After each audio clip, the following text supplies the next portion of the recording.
Happy Monday. It was a happy Saturday. It was a fun night. BBWAA Awards. We streamed the entire thing live. It's about a 4-hour live stream. You can skip through and pick and choose your spots, including Otani, Judge, Skeens, Scooble speeches, interviews with guys like Pat Murphy, Rookie of the Year Drake Baldwin, Carlos Rodon was on our show. So you can go back and look at that. It is on the FT YouTube channel. We're going to post some parts of it on our podcast platforms this week. But if you're listening in the car or anywhere else right now on Apple, Spotify, or otherwise, you can head over to our YouTube channel to check that out. It was fun. And Todd Father Kratz was dressed up nicely. He was. I saw a couple pictures. He was dressed to impress. I got to be honest. I give him credit for that, but I'm glad he's got his hat back on and we can move on. So we're good. I was going to wear a hat. It got kiboshed. It got. Oh, so really? For another Is that hat, true? Yeah, I got a nice New Era came out with a line of fedoras and what are the ones with like the taxi cab hats with like the short brim, that kind of John. I got them back in the day. So I was going to wear them, but didn't quite match my suit. So until next year. It got kiboshed by us or by your wife? Higher up than Scott, higher up than Mark, higher up than Claude, Gab, the higher ups. Yeah. The highest up. The familial highest up. Yep. Okay. My daughter. Good. My daughter. I'm saying it was my daughter. She said, "You look stupid. Your face is weird, Dad." She's not wrong. She's not wrong. She's not wrong. On those accounts. Oh, yep. God. And Todd Father would tell her, checks in the mail. I got you. Yeah, relax. Come on now. let daddy live a little bit. Let's go. We get a suit that matches it.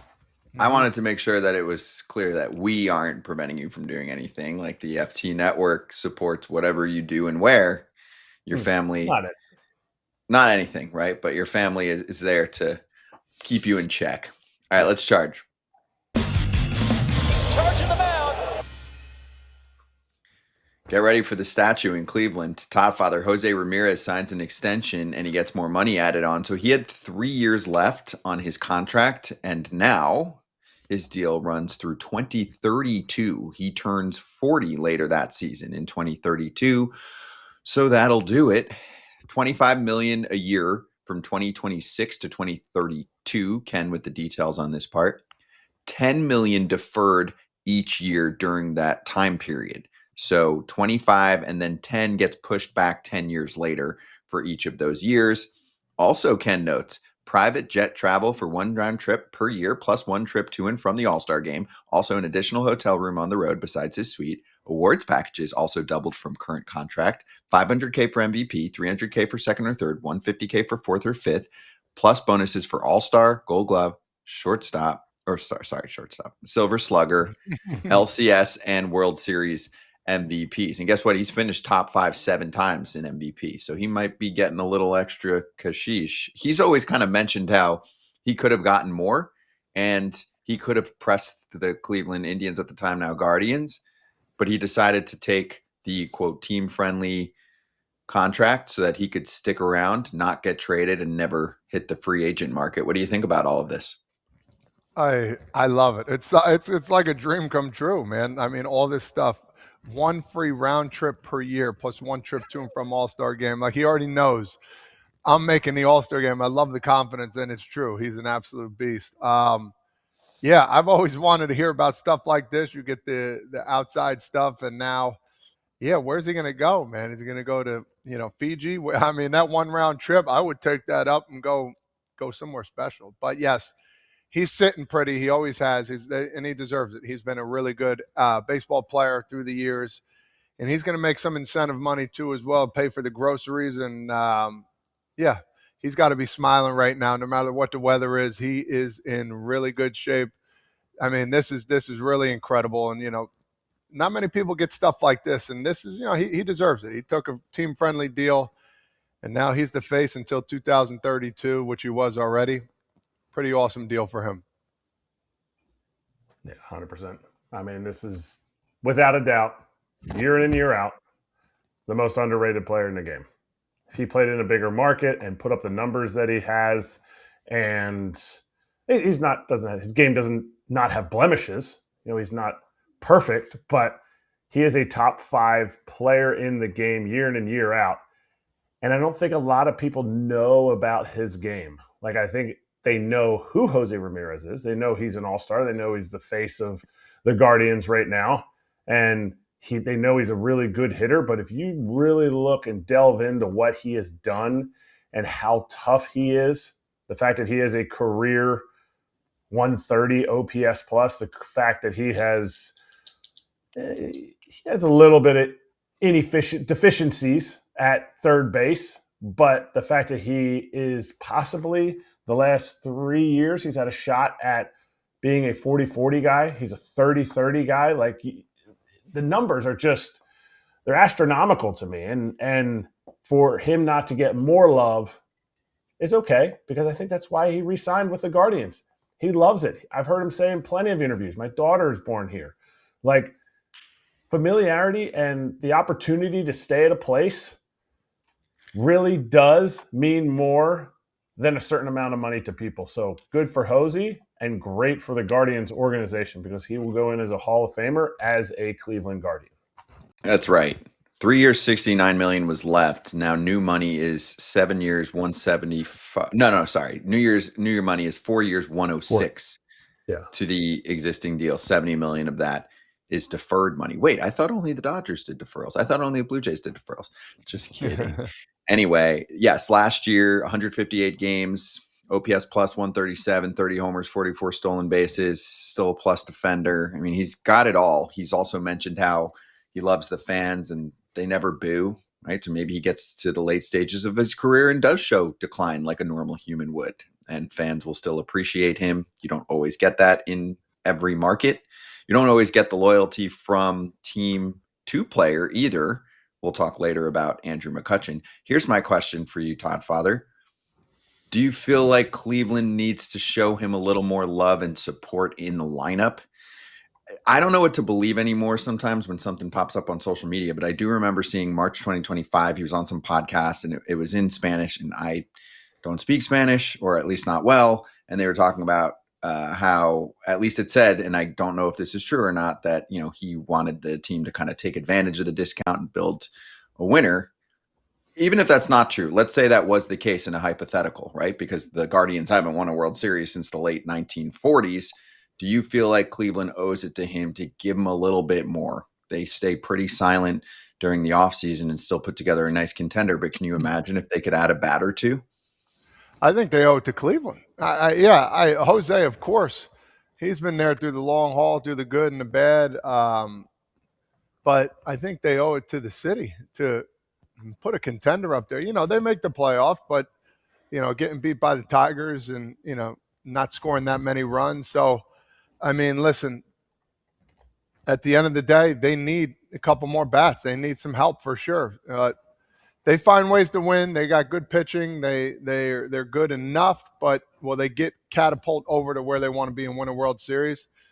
Not yet. I just think they need somebody else in that lineup to help him, without pitching around him all the time, for sure. Wait, help him? Wait a minute. You're saying that a better lineup, Jose Ramirez could be better than this? I totally agree with you, Todd. Like, if they added a piece behind him, not a Carlos Santana again, not a 1 year prove it kind of free agent deal, but like that guy, like maybe Pete Alonso last year, what that would have done to this lineup. It was clearly going to be a 1 year thing. What would that have done to this lineup? Massive. What would it have done to Jose Ramirez production?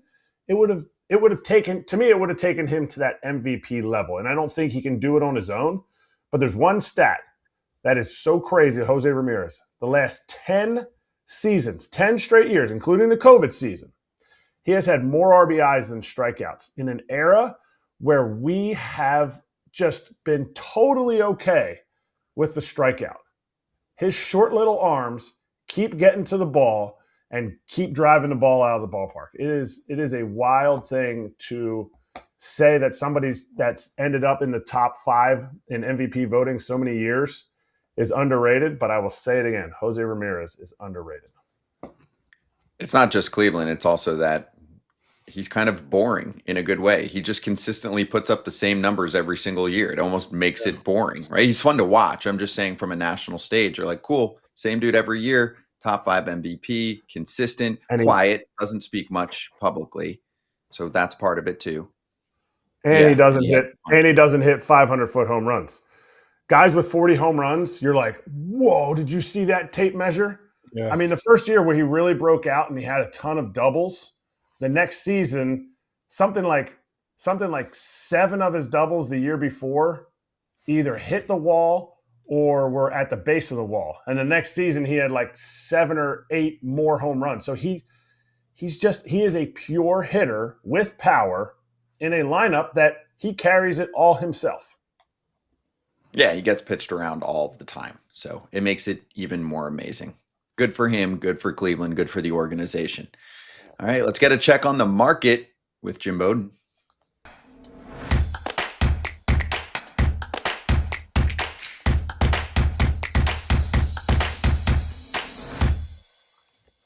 Let's do this. Front Office Unfiltered with resident GM Jim Bowden. JB, good to see you. And we want to do a market check with you. There are still big names on the list that you put together for the Athletic. It's almost all pitching. So I figure we start there. Framber and Gallen, Framber Valdez, Zach Gallen. What do you think? Where do you see these markets shoring up? And do you have any teams in mind for them? Yeah, so let's start with Framber Valdez because he's the best pitcher on the market. And this is a guy at 32 years old that is consistent. Got tremendous ground ball ability here. Can also miss bats. Has proven he can pitch on the biggest stage in the biggest moments. Yes, he comes with a little bit of baggage for crossing up the catcher, which teams wanted to kind of understand.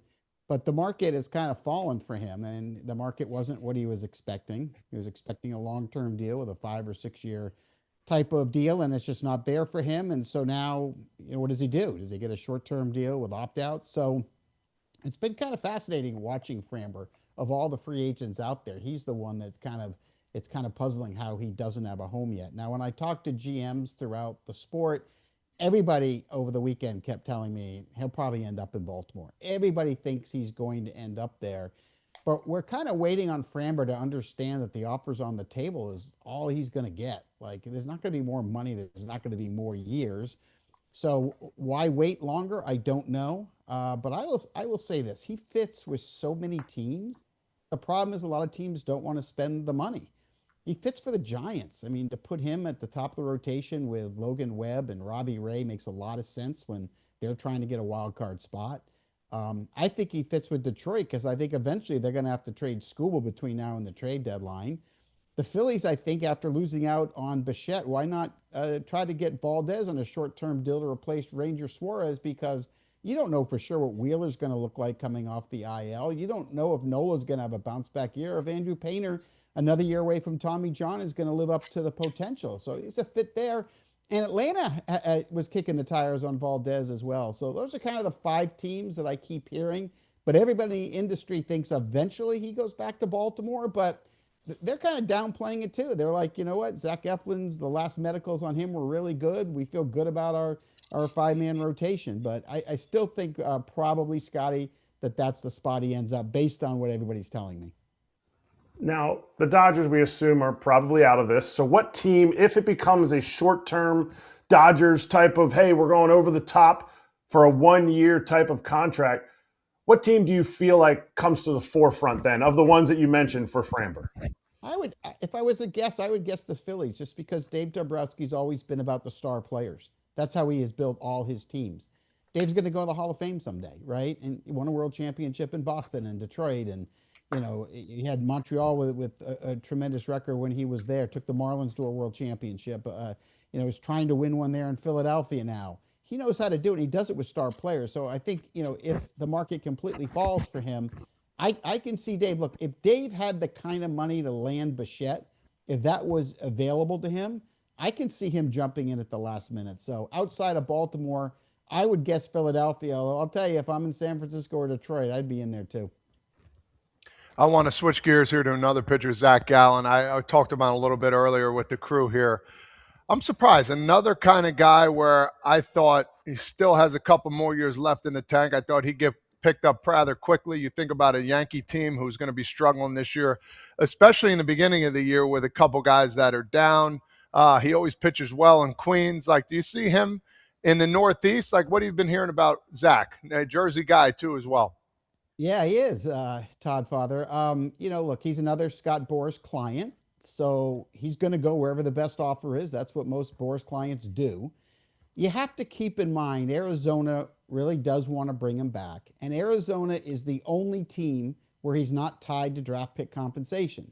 Now, part of the problem with Gallen, as you guys know, is he didn't have a good platform year. He went backwards. The stuff wasn't quite the same. And so the question has to be, was it mechanics? Was it health? Was it the pressure of being on a free agent contract? Which one of those three was it? And I think every team has to kind of figure out what that is.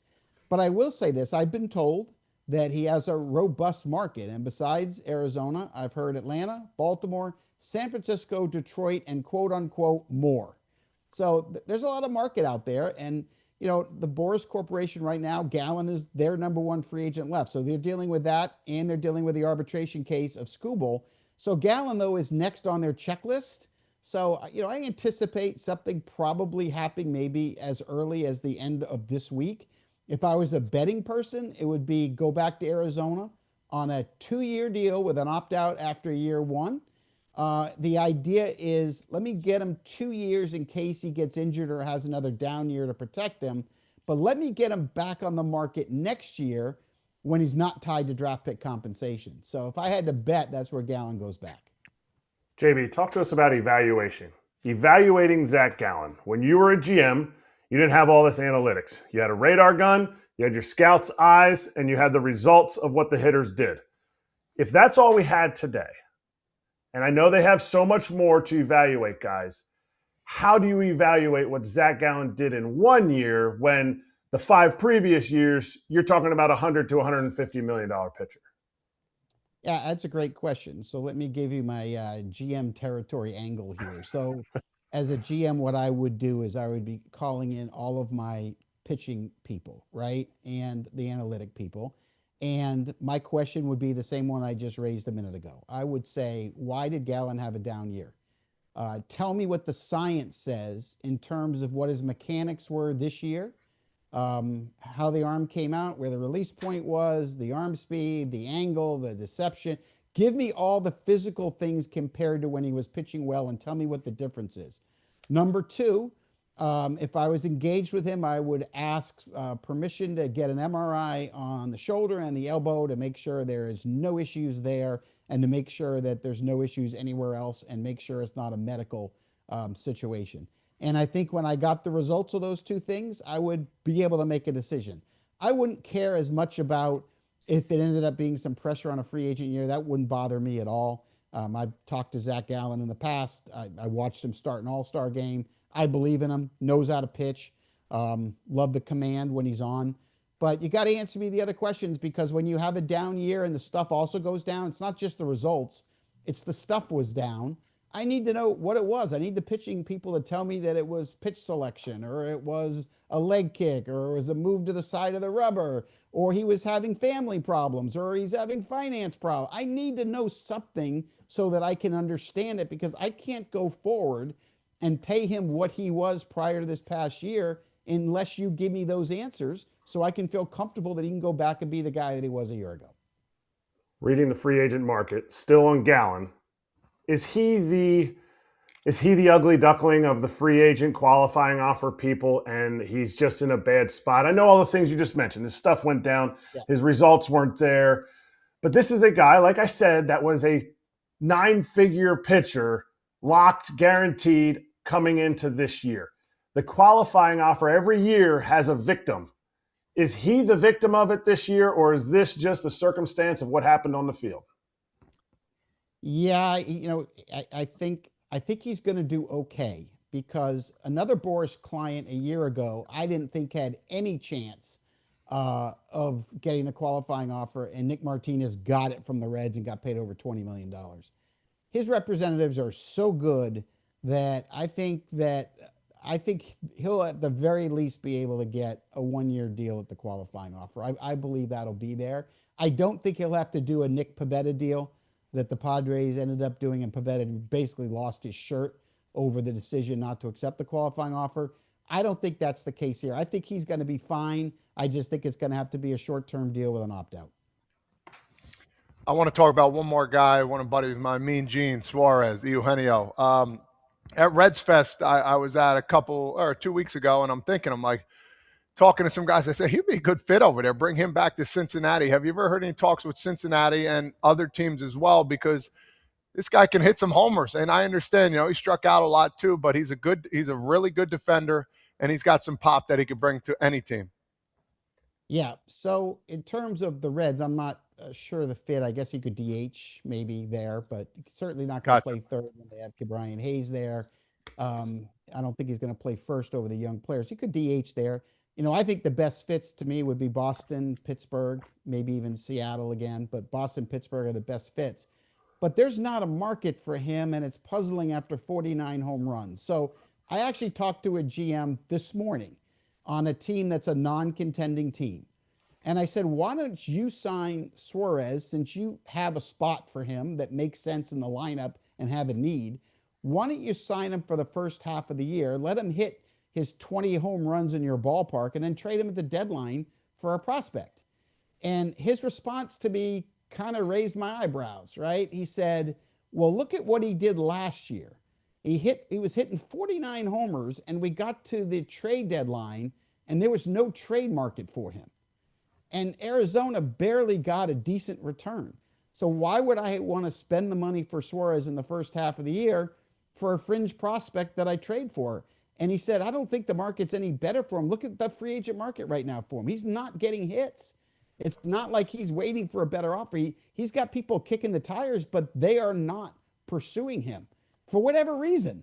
So, look, I think the fact that he's not a very good defender at third base with a very limited range, hasn't played a lot of first base. So you're looking at a DH that can play a little third, and maybe you could put him at first kind of situation. But the market, believe it or not, because it's hard to fathom, but a 49 homer guy just doesn't have the market right now. Boston's worried about the defense. Pittsburgh I don't think wants to spend much money anymore after what they've already spent this offseason. So I find it fascinating where he's at, but the market just hasn't been there. There's nothing imminent. He's not close to anything. And I think somebody should swoop in and take a chance on him. And your idea, Todd Father, of the Reds, if they wanted to DH him, certainly makes sense to me in that ballpark. Mm-hmm. It's so crazy to me. 49 home runs, and you're getting crickets. Yeah. Seems like somebody's like colluding to. Anyway, I won't even go there. But I'm going to ask one last pitching question about your list. Yeah. Give me the most value on this list. Chris Bassett. Yeah. Perfect. Yeah, I love Chris Bassett. I don't think people realize how consistent he is year in and year out. He takes the ball, he makes 30 starts, keeps his ERA under 4. And this is going to be whoever gets him, this is going to be a quality sign. I keep thinking A.J. Preller of the Padres is going to jump in and grab him, right? I mean, he desperately needs another starting pitcher there. The only thing really they've done this offseason is Michael King. I think he would be a perfect fit, pitching half his games there in San Diego in that great weather at his age. But I think he's going to be a real value because he's consistent. No, he's not a 1, 2, or 3, and probably at this stage of his career, he's a 4. But I can count on 30 starts, and that is so important, as you guys know. I want to switch gears again here. Andrew McCutchen, I know you've seen this whole situation, and, social media is a really beautiful thing, and it also can be a detriment too as well. They talk about legacy, how some fans asked Cherington Ben Cherington about, what about Andrew McCutchen? They talk about he had a 3-year deal, and that was just kind of going away party kind of deal. But a fan says pretty much, listen, we've had him already. We were trying to win, and McCutchen comes back and has a nice little tweet about, you're not going to tell me my story. So go into that a little bit and talk a little about what you think about this whole situation. Yeah. So, number one, when you're running a franchise, you got to be sensitive to the people that have been the face of the franchise, right? And when you think of the Pirates, until Paul Skeens got there, Andrew McCutchen has been the face of the franchise basically over the last decade, right? Yes, he left to go to San Francisco and the Yankees, but he's been a Pittsburgh Pirate. He has been great with the front office. He's been great in the community. He has been the fabric of class and dignity representing the Pittsburgh Pirates on and off the field. Yes, agent decline has gotten him without a doubt. I think if you're running the Pirates and you get to September and you've made the decision you're not going to bring him back, you call Andrew McCutchen into your office and you say, look, you've had a great career here. We're going to move on from you. We've made that decision, and we want to give you the opportunity, if you want, to either retire or allow us to have an Andrew McCutchen day on the last day of the season and honor you in front of the fans. That's how you do it, right? And then when you get to the offseason, if you're going to sign him as your 26th guy, then go do a deal and get him signed as your 26th guy and make sure he's at Pirates Fest, right? You don't want to leave it in limbo. And the last thing you can't do with the face of the franchise is not communicate with the player and tell him exactly where you stand and why, and treat him with class and dignity, because Andrew McCutchen is a human being, for all he's done for Pittsburgh, deserves that. And by the way, also deserves to be given a job in their front office or on the field, on the staff, if he wanted it, when he's done playing. So I think the entire situation has been mishandled by Pittsburgh. I think they have time to correct it, and I hope that they do. I still think he's got something left in the tank. I think it's probably as an extra outfielder, part-time DH kind of role, but there's still a spot for him.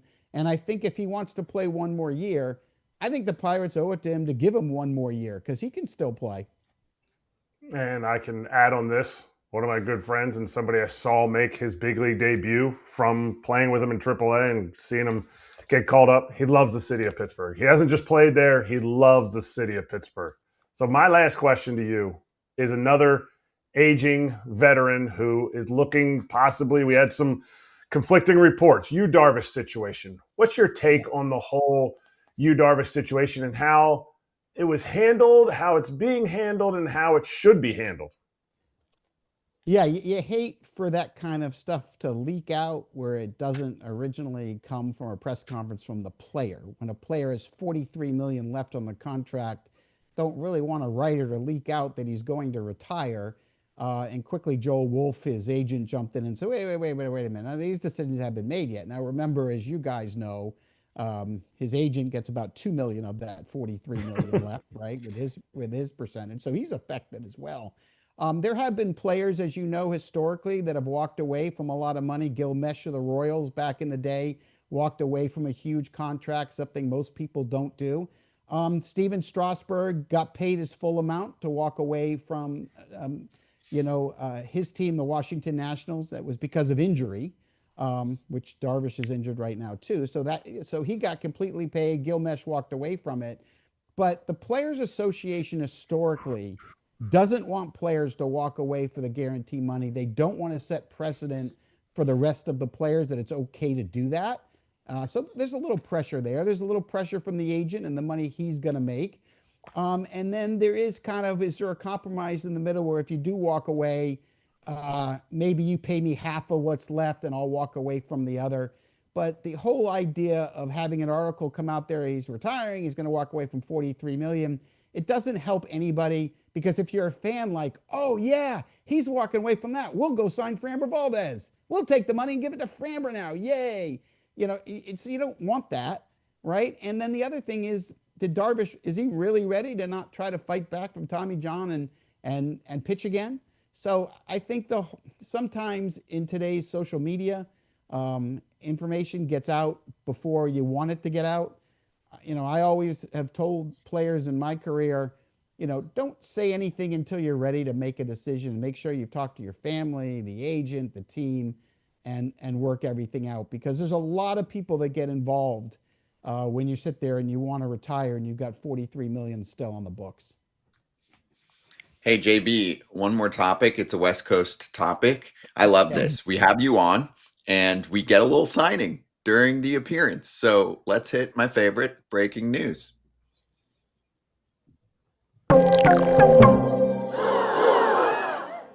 breaking news during FT, and we have our resident GM, Jim Bowden, to help talk us through it. Harrison Bader signs a 2-year contract to play center field for the San Francisco Giants, something they wanted to upgrade. And there was a story from your colleague, Andrew Baggerly, in The Athletic the other day about how they were going for CJ Abrams. They came up empty. This, I don't want to call it is a pivot, but they still needed to do things. What do you think about this particular move for San Francisco and their offseason as a whole? Yeah, so I mean, to me, Bader's a fourth outfielder. He's a pretty good defensive player. He is a good base runner. His uniform is dirty by opening day, and he tends to irritate coaching staffs by the end of the season. When he was a member of the Yankees, he thought he should be hitting cleanup on that team. So what I've heard, in terms of clubhouse guy, not the best, but he plays hard. Fans love him because of that. And to me, it's a good fourth outfielder. We all love pitching and defense. And so to me, Harrison Bader is a plus when it comes to that. But my view on the player is more of a fourth outfielder than a starting center fielder. What does it say about Jung-Hoo Lee, who they paid $113 million? Is it maybe a misstep on evaluation, or his defensive game, which is supposed to be his trademark, hasn't translated to the big leagues for the Giants? Yeah, I mean, again, I think they wanted outfield depth here. I haven't talked to anyone since the news just broke, so I haven't had a chance to pick up the phone and call Buster Posey or Manassian to get kind of their take on the role that Bader's going to be. But they still do love Jung-Hoo Lee. Bader is not taking his job in this transaction. Again, I just think it's a depth play that they're making here. I haven't seen the contract yet. Is that part of the breaking news? Is that out there yet, Scotty? Not yet. We just have 2 years, so no money yet in terms of what he's getting. It appeared that he was looking for 3, but he gets 2 years. Yeah, I think it's going to be a pretty low contract. And look, he's a solid fourth outfielder. And in that ballpark, as you guys know, you really need center fielders in all 3 outfield positions. So, Bader coming off the bench, giving you depth. You get an injury, you can still catch the ball for your pitching staff. So, yeah, I like the fit in that ballpark for Harrison Bader as a quote-unquote extra player. Last one here on this. Did they do enough, San Francisco, if this is the end of their offseason? No, right? I mean, you loaded up with guys who you want to take advantage of right now, Adames, Devers, etc. Don't you feel like you have to keep pushing while you have them in their prime? Yeah, I mean, I love the fact they were chasing CJ Abrams. Like, I really love that they were having those conversations, because I would have loved him at second base on that team. And I'd love Abrams in an environment where he can be put in his place by veteran players and be in a place where, he can be a little more disciplined on and off the field. So I would have liked that fit a lot. But, to me, Framber Valdez gives them the good offseason. I like the Tyler Mahle signing. I do. If he's healthy, we know he's a good pitcher. He's underrated if he's healthy. But to put Valdez at the top with Webb and Ray, okay, now you got a chance for a wild card. You're not catching the Dodgers. So you're fighting for a wild card berth, and you got a lot of good teams that are kind of the same as you. And so how do you separate yourselves? You really haven't done that this offseason. So hopefully their offseason isn't done. I mean, look, a lot of things can happen. We still have a couple of weeks until spring training. There's still some free agents out there. There's still trades that can be made. So we got to show patience. But as of now, the answer is no. San Francisco has not done enough. Outside of the fact they bought the Curran Theater, which I think is a cool acquisition. I just wish they had put the money into pitching or another bat. I'm with you. It's the good old real estate instead of player payroll. So, yeah, that one plays out over the long term. I like that. That's a good way to finish this conversation. JB, you're the best. Thank you. Appreciate you.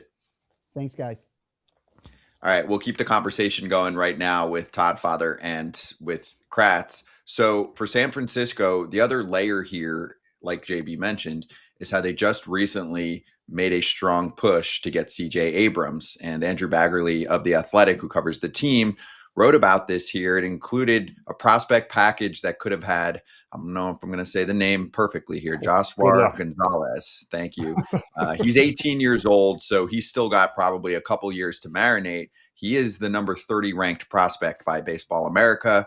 And there are some others that are in the top 100 from San Francisco that look like they had a shot of being in a package for Abrams. You'd get 3 years of him and Kratz. This would, of course, be for him to play second base, not to play shortstop.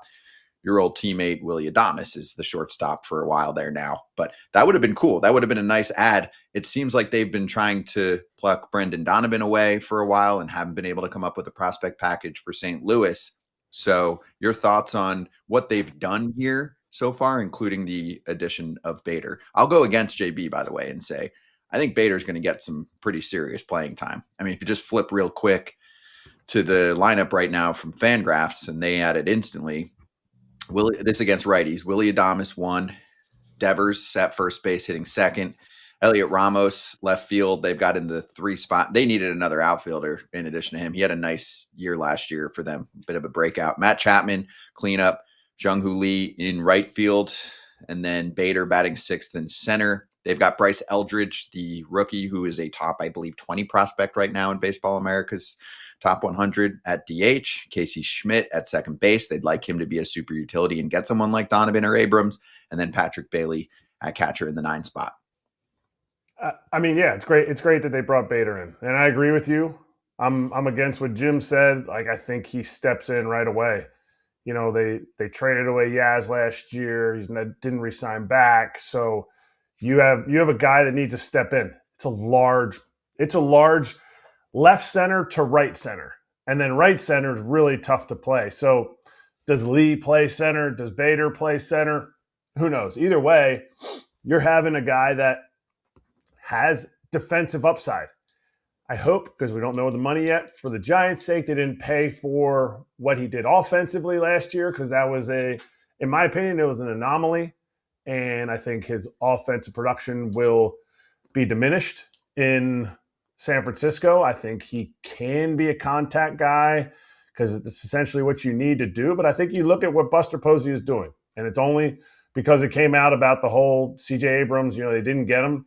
He's okay having guys who are utility guys, but that super utility role, like you're talking about with Casey Schmidt, where you go, okay, we have somebody that can play all those positions, not we have somebody that plays second, but he's not a great second baseman, so we need somebody that plays this and that. He looks like he's making moves for guys who play every day. That's what he did. That's what his entire crew of young guys that came up when he was playing and they had successful teams.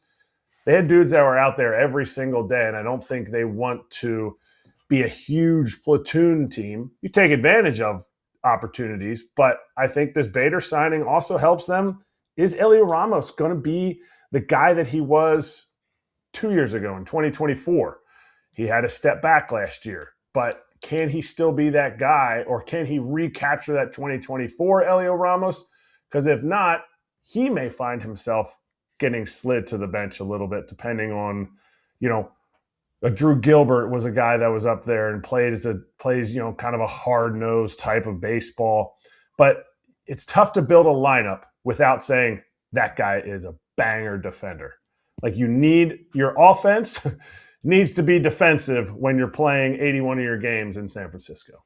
And good call real quick, Top Father. 2024 was the breakout for Ramos. He was fine. I mean, he was still a productive player last year, but his best season was in 2024. Yeah, it was not as good of a year. I mean, 24, he was, just going off some basic advanced stats here, 792 OPS, 124 OPS plus, that's really good, 2.3 baseball reference WAR, and then he took a little step back on offense this past season, 728 OPS, 108 OPS plus. Again, still a productive player. That's still a starting caliber player. It's not by any means, it's like a little above average player, basically. But it felt like, sorry, Todd, it felt like Elio Ramos last year became like, okay, he's got it. They wanted him to take that superstar leap. They wanted him to hit the 30 home runs, hit 25 home runs. And it looked like his swing became like, it almost looked like he was trying to carry the weight of the fact that they had Lee back in center and wasn't going to give you a lot of offense. And wasn't going to give you more than just, that contact, get on base, make stuff happen type of thing. And I think I think Elio Ramos will benefit from Bryce Eldridge doing really well, an entire season of Rafael Devers. And I think it's something that the whole adage of rising tide raises all ships. When you have when you have aircraft carriers in your lineup for the entire season, it helps a guy like Elio Ramos, who is a good player, an above average player, that makes him be closer to that all-star that he was in 24. And like to kind of button all this up, we talk about Bader. I love him, good signing, but is this a team that right now can beat the Padres and the Dodgers, to hump up and get back into the playoffs? I don't see that. So yes, Scott, back to your point, they do need some more. But again, really good defender. Saw him in New York. He looked really well. And we'll see. I mean, conflicting reports on both sides, whether he's going to start or not, or what position he's going to play. So all up to what the Giants want to do next. Yeah, it's a good fit, right? You want a super athlete. Bader's a super athlete. Yeah. You want super athletes in San Francisco. Kratz always talks about this, Erik. You want to build around your ballpark. I mean, you can't just have no pop in your lineup. And it's not like Bader doesn't have pop. They're going to have more pop than they've had in a long time with Adames, who finally cracked 30 for San Francisco. First time since Barry Bonds that you had a player crack 30 homers. That's crazy. Devers should do that if he's healthy this season. And, I mean, Bryce Eldridge should be able to do that eventually, whether he cracks the team in spring training to opening day or not. I mean, he is a guy who has serious pop. So this gives you pop, but then you still want athleticism from this team. So Buster Posey's trying to put his stamp on this ball club. I think when you said what I said, you build your team around a park, only when you have a certain park that it really plays, like Oracle, like Kauffman, even though they're moving the fences in, like Colorado. You have to be able to, but to me, you have to be able to bring those guys up from the minor leagues and then supplement them with other guys that bring something to the table. Because you do have to play 81 games on the road, but to me, they have a distinct advantage in San Francisco of finding ground ball pitchers, guys who don't walk guys on the mound, don't chase the strikeouts, and then offensive players who are also elite defenders. I mean, the Matt Chapman fit there is ridiculous. The fact that they have platinum glove at third base, and he can still hit. Like, I'm not saying these dudes are just Bobo hitters, but let's pump the brakes. Like, as good a year as Bader had, he hadn't been above OPS plus since like 16 or 17 before this. Like, he's a career 96 OPS plus. His value is in that defense, and that's where the Giants get a little extra. We don't know what the money is, but that's where they get a little extra on the contract compared to other teams that could have signed Bader. Let's do the classic after a signing. Power rank the division teams. National League West. Who would like to go first? Dodgers. Okay. All right. Who's second then, Todd? Dodgers are first. Go ahead, Todd. Yeah, let's do it. Let's do two through the rest. All right. I'm going Padres. Still. I'm going Arizona, San Francisco, Colorado. Okay. That's fair. And I'm like the San Francisco, Arizona, I'm torn on a little bit though. Okay. That can go either way. I agree. Kratz?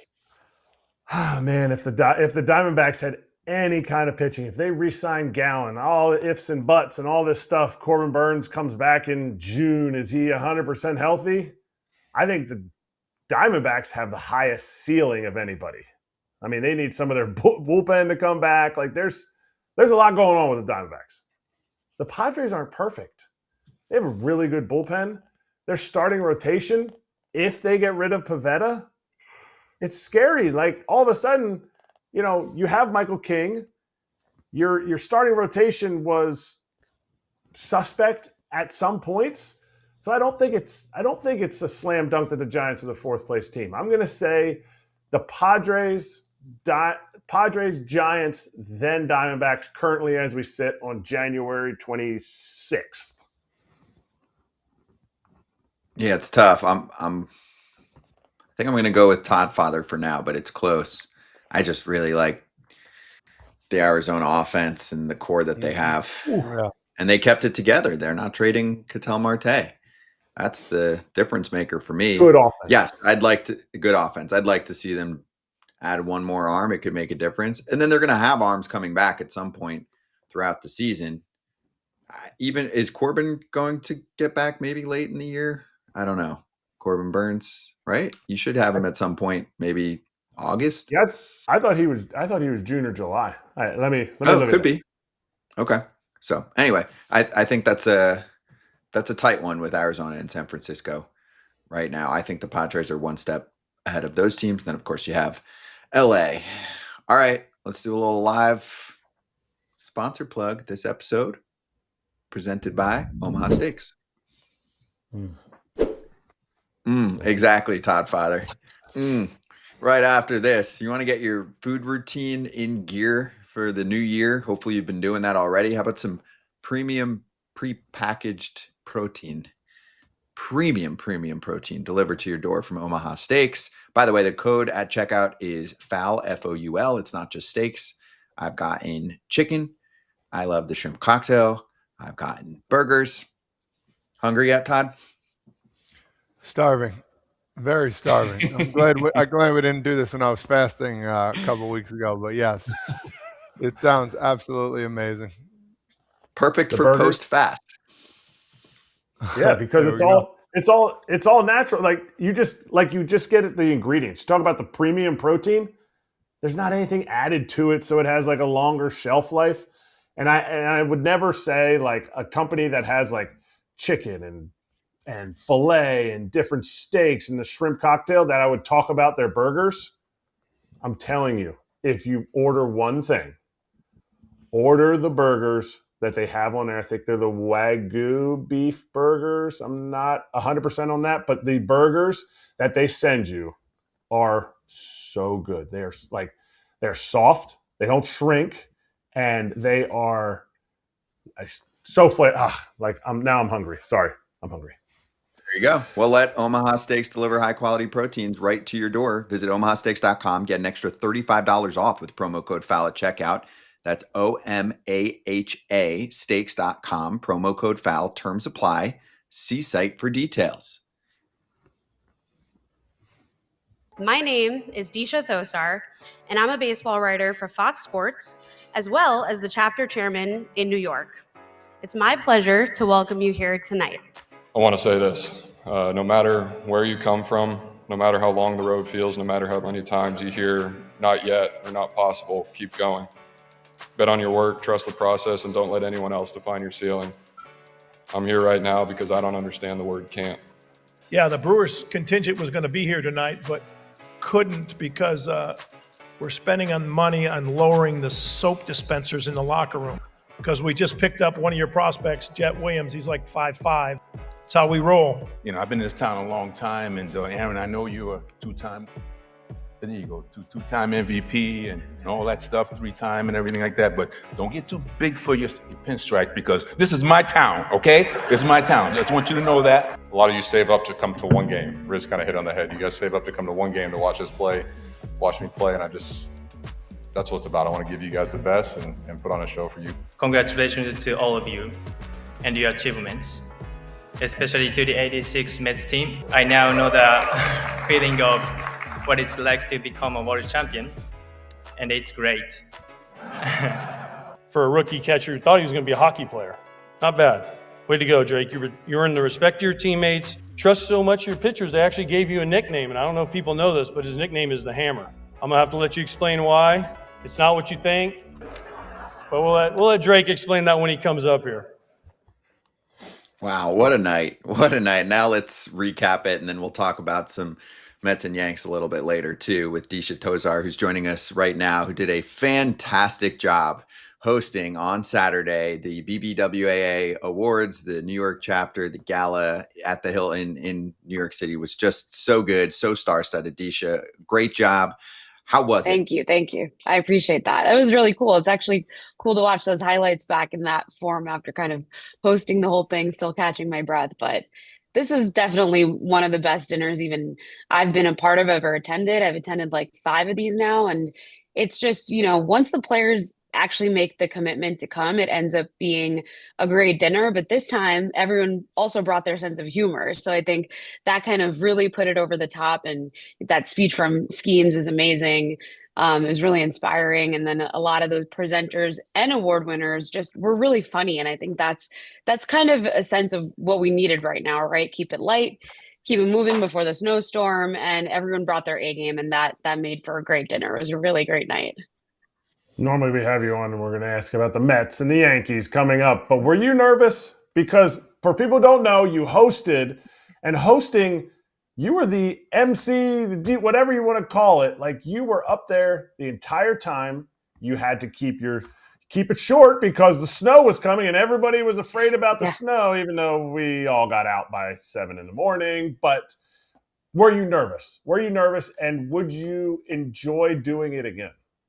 Oh, to that second question, 100%, which is a good thing because I get another one of these. But the day of, I really wasn't nervous. And I think that's because leading up to it, I was over prepared, which is exactly where I wanted to be. I was stressed for weeks before. My brother, like right after the dinner, was like, "It's good to have you back. Like, you were not the same person this last week," because I was just really trying to hone in and focus so that the day of the event, I could actually enjoy it and really try to be present and take it all in, because I do not take this lightly. I mean, there are so few writers that even get to be a part of the BBWAA, let alone get to host it. So be a chapter chair and get to host it that way. So day of event, I was surprised at not being nervous, but definitely leading up to it, there was a mixed bag of emotions there.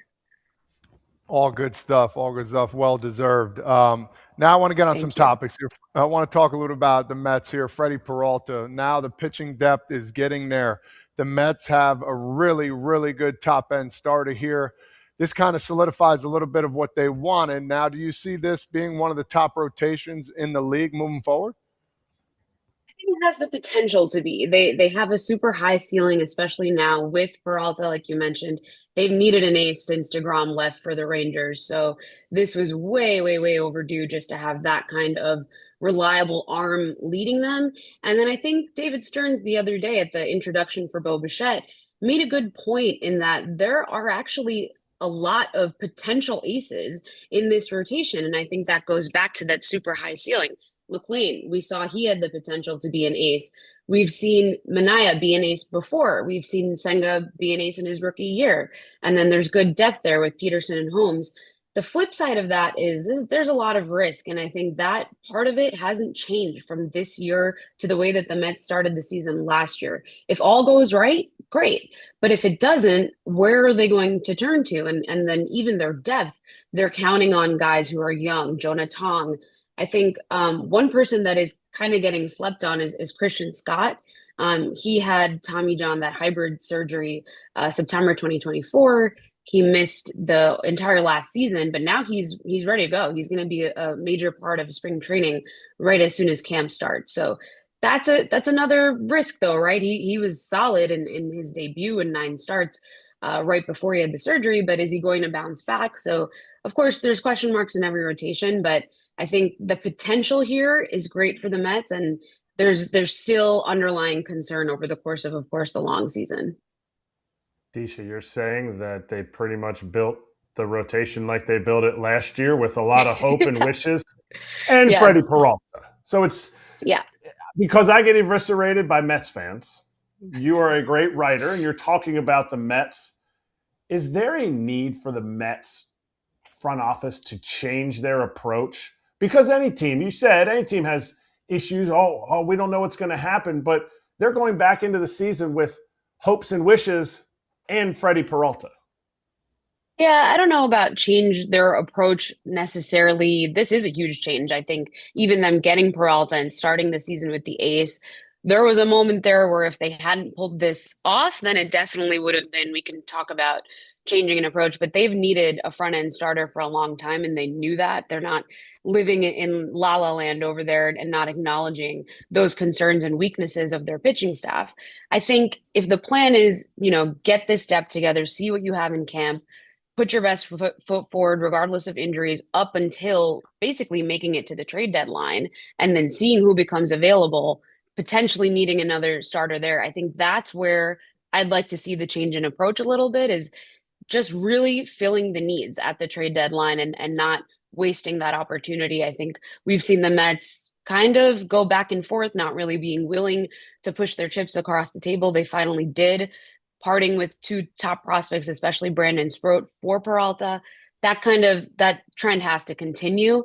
And I think that's especially what I'm looking for, at least in the middle of the season and going towards the second half eventually.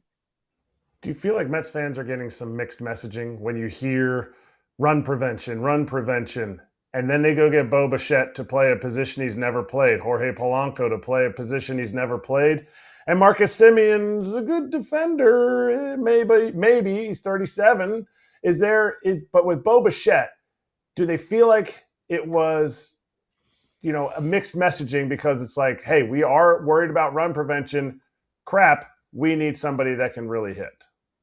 Yeah, definitely a little bit. I don't know if I'd go so far as to say mixed messaging, because I think they're focused on it for sure, the Mets, on run prevention and how that really was a detriment to their season last year, part of it. And their plan of going out and getting two guys, like you mentioned, Bichette and Polanco, who have never played those positions before. David Stearns acknowledged a couple weeks ago that, yeah, they're going to be in a learning curve. He's not going to deny that. I think that learning curve is going to be tough this year, especially because they're not going to be a full team during spring training. And that's when a lot of this chemistry forms, especially for the infield. They have two guys up the middle who they feel really good about, Lindor and Simeon. Lindor is going to be in the WBC. He's going to not be at spring training for a little bit. Polanco has been working out at first. He says he's looking okay. Even Carlos Mendoza, the manager, mentioned Polanco specifically as someone he is going to be looking out for to make sure he's transitioning okay to first.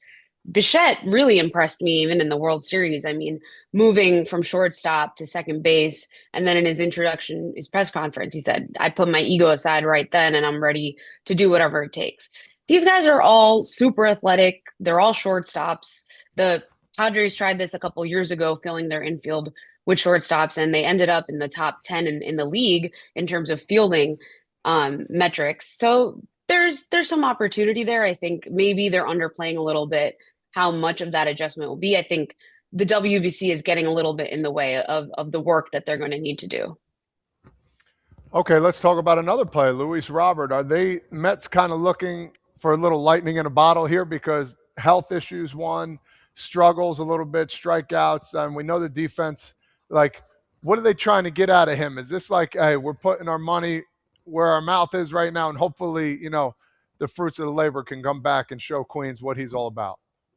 Yeah, I think this was a really nice pickup for them, especially because of where the outfield market was this year, especially after Bellinger went off the board and he went to the Yankees. Really, they needed to look at the trade market. Another one I had my eye on as a potential fix there was Buxton, but it doesn't look like he was actually going to be traded at any point. So with Robert, of course, this is going to be all about keeping him on the field. And they are going to have to give him a lot of rest days to kind of manage his workload and figure out something that works for him. If his back gets hot and he kind of returns to that 2023 All-Star level, then you keep him where he needs to be. If he's a little injured, DH, the Mets have some versatility there in terms of who they can slot in at DH, who they can fill in the outfield. For Luis Robert, they didn't give up a lot. They had no space for Acuna. That's especially why I like it. But again, this rests on a huge question mark. I was talking to just now with Erik, is that another big player here is going to be potentially Carson Bench. And the Mets have been talking about him all season. They're ready for him to take the next step.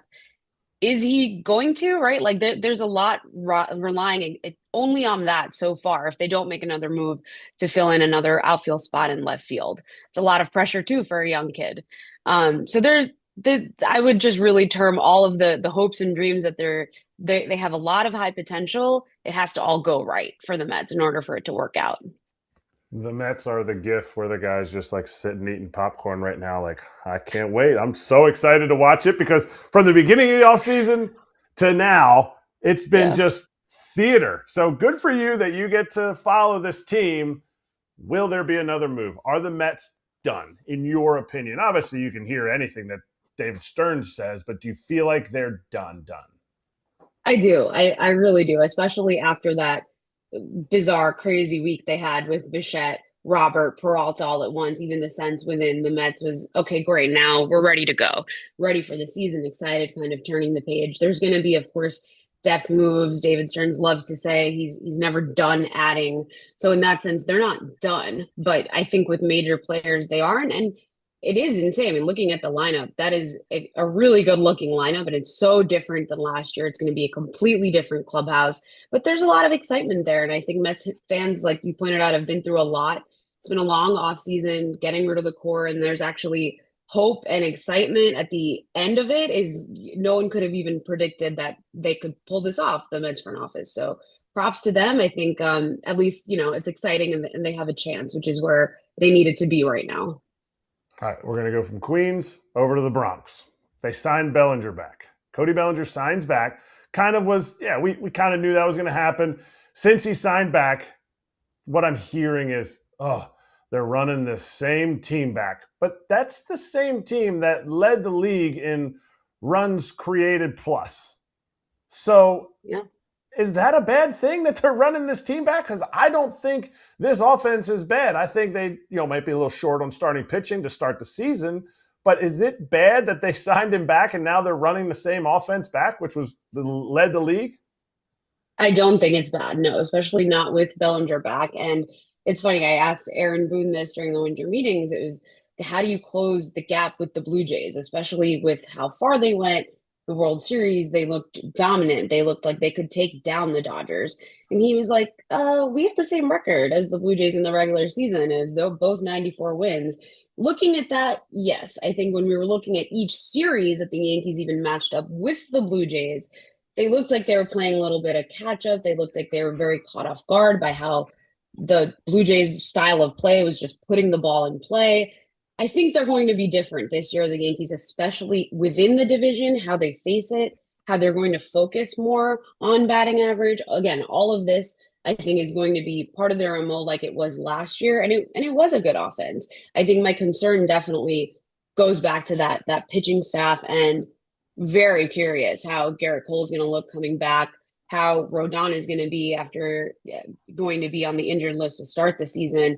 And Cam Schlittler, right? Is he going to be like the same pitcher we saw who ended that season, dominant and feisty, and that little edge that the Yankees have needed, especially in their rotation? I think if everything goes right, the Yankees have one of the best rotations in baseball, no doubt. And Max Fried too, especially with him stepping up. So they look in a good position. I understand the concern with the Yankees fans that they're just running it back, but they're still one of the dominant teams in the league. And really the difference is going to be turning it on and getting hot in the playoffs again, like they did when they took the Dodgers to the World Series. I'm going to steal a question that Kratz says, are they done right now? Are they going to try and find somebody and get another pitcher? Because, Rodon, Cole, and like these guys, Schmidt, they're not ready to rock. I feel like maybe one more starting pitcher, or do you feel like that's it?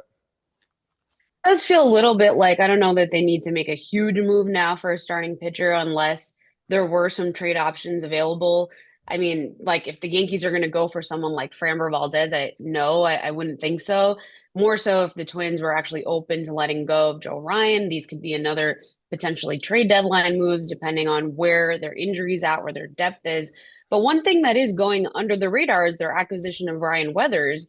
It's kind of huge. I mean, he's been really consistent and there's a lot of upside there too. And I think him just kind of filling into that, if they hadn't done that, I would say they definitely need to go get a starter. This was kind of an under the radar move that's going classic Brian Cashman move that is going to help them in the long run, but it's not super splashy right now where everybody's talking about it. And that was huge for the pitching staff. All right. Well, you mentioned it for both teams. So the Mets and the Yankees, you said, could be one of the best rotations in baseball. I feel like that's being thrown around too much, Deesha, and I'm not saying it's your fault. I'm saying I see it all the time on Twitter. Which rotation today, not when they get Rodon back, not if Senga does, which rotation is better, the Mets or the Yankees? Today, currently with Cole on the IL, with Rodon on the IL, the better rotation is super close. I think I'll still go with the Yankees just because they have more proven arms in that rotation. Max Fried being there is huge. They have guys who have filled in regularly. too many question marks in the Mets rotation for me to say they're better right now. Like you said, they both have the potential. This could be flip-flopped at the end of the season if all goes right. But just the proven numbers versus, we don't know. We'll see. We need bounce back. I'm going with the Yankees on this one. Okay. There you go. That means the Mets rotation isn't that good. That's what I'm getting at. Like, I feel terrible for Mets fans because they went out and got that ace. And right now the Yankees rotation is depleted, beleaguered, whatever you're going to say. And Deesha still thinks that they're better. I would agree. Like, I would agree with you. And that's not a good place for the Mets to be. Well, the difference, right, between those two is that the Yankees have multiple aces, proven aces. The Mets have multiple potential aces. They've been aces in the past. Are they going to be that level again? Nobody knows. You can count on guys in the Yankees rotation. I mean, we can say there's doubt about Garrett Cole, but there's not. He's Garrett Cole. When he comes back, he's going to be some semblance of his old self. And Max Fried, phenomenal. He adjusted so well to New York. And Cam Schlittler is being talked about in the same way that Nolan McLean is being talked about. So I think in that way, it really just goes down to, sure, it could happen. I think there should be more trust in young guys with the Mets, maybe not as much doubt as we're casting on them. But it's hard not to, right? So I think to me, it just comes down to proven versus maybe, and the maybe's not a bad place to be, but we've seen a lot of maybes in the Mets these last couple of years. Yeah, I mean, you were on with us almost a year ago and you nailed it.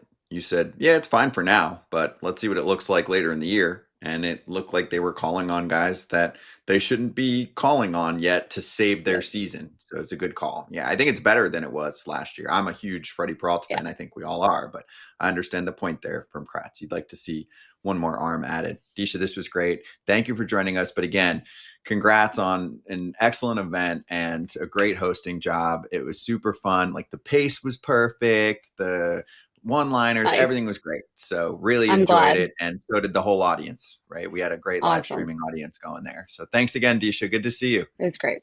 Thank you so much, guys. Happy to be on anytime. Check out Deesha's work on foxsports.com and also at Deesha, THOSAR on X. Yeah, that's what he said. That's what he said. That's what he said. That's what he said. All right, let's get into this battle. Andrew McCutchen versus the Pittsburgh Pirates. It's the battle that I don't think anybody signed up for, but it's happening right now. They had their fan fest this past weekend. Kutch is not there. Why? Kutch is a free agent. He has not gotten a phone call from the Pirates. He's been signing up to one-year contracts last couple of years, $5 million.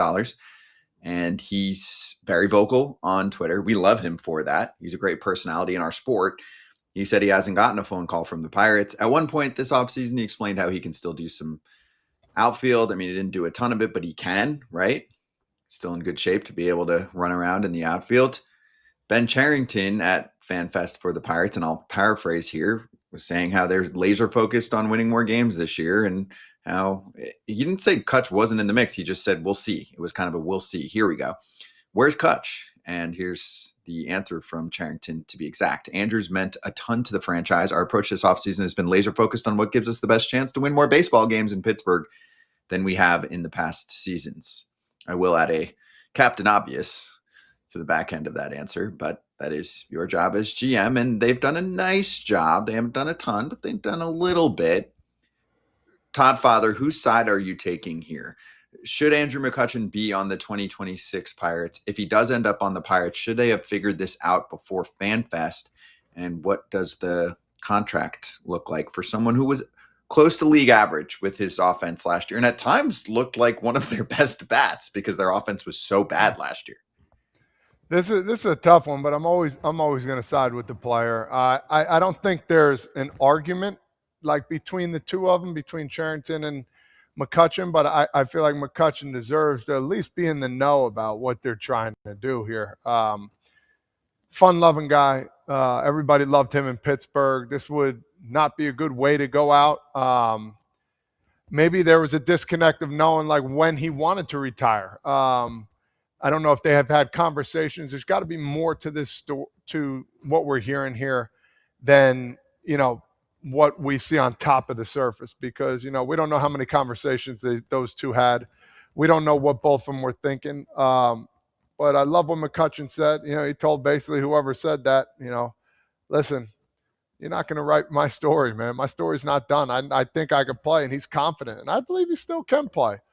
And I believe the only team he should play for is the Pirates. So I hope they come to a conclusion on this. I hope they find a way to get him another year deal.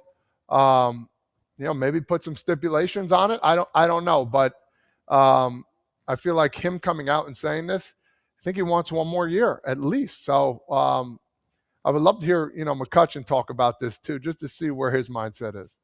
We can try and get him on the show. We can work on that. We've had him on before. So there was a radio host in Pittsburgh who said, on the Andrew McCutchen reunion tour, because he's done 3 years, that's great. But they never won more than 90 or 76 games during the last few years. I respect what he's meant to the franchise and city, but he's 39. At some point, you have to look at different, better ways to win, even if it means moving on. Kutch quote tweeted that, and he replied, I wonder, did the Cards do this with Wainwright, Pujols, Yachty, Dodgers to Kershaw, Tigers to Miggy? The list goes on and on. If this is my last year, it would have been nice to meet the fans one last time as a player, talking about FanFest.